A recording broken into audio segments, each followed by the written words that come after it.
আপনার শিশুর কি হাম হয়েছে কিভাবে বুঝবেন? হাম হলে কি করবেন? বিস্তারিত ভিডিওতে। সারা দেশে বর্তমানে যে হাম রোগীর প্রাদুর্ভাব দেখা দিয়েছে উদ্বেগজনক হারে, তো আমাদের সবাইকে এই বিষয়ে সতর্ক থাকতে হবে। এখন প্রশ্ন হলো, হাম আমরা কিভাবে বুঝি? হামটা কি? জ্বর, জ্বরের সাথে তিনটা সি, সি বলতে কি?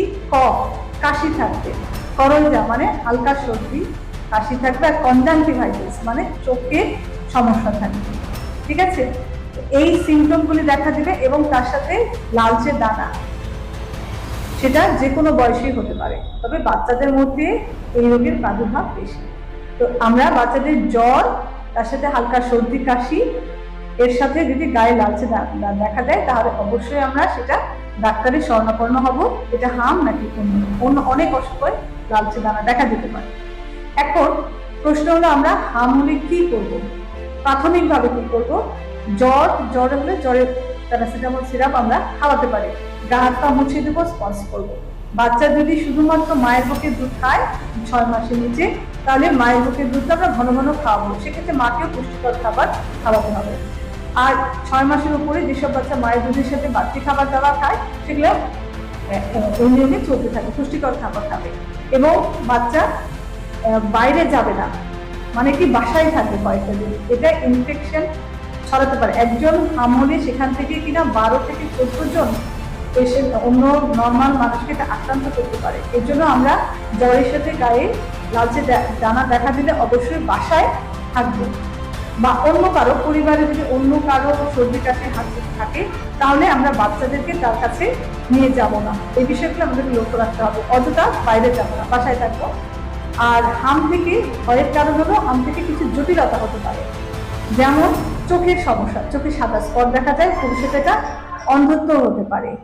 তারপরে কি? সর্দি কাশি। আর যেসব বাচ্চা কিনা আগে থেকে আক্রান্ত, সর্দি কাশি যাদের হয়, তারা হামের পরে কাশিটা অনেক বেড়ে যায়, শ্বাসকষ্ট শুরু হয়ে যায়, যেটাকে আমরা নিউমোনিয়া বলি।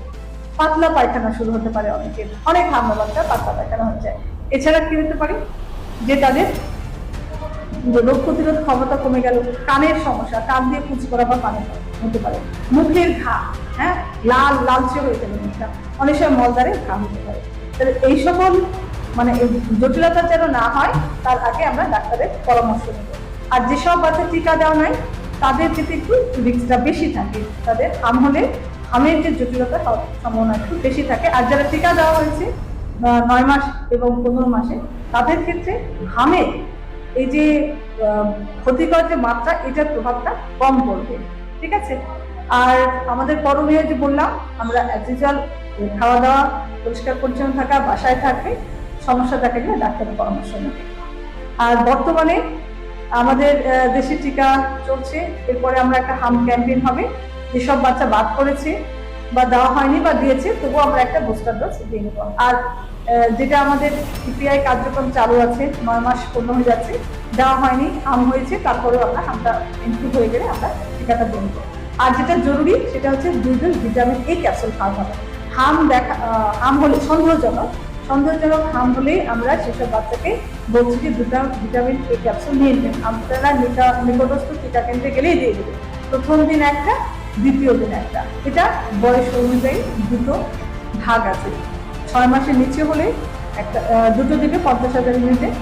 আর যদি 6 মাস থেকে 1 বছর হয়, তাহলে 1 লাখ ইউনিটে 2টো দিবে। আর যদি 2 বছরের উপরে হয়, 1 বছর হয়, তাহলে 2 লাখ ইন্টারন্যাশনাল 2টো ভিটামিন ক্যাপসুল খাইয়ে দেবে।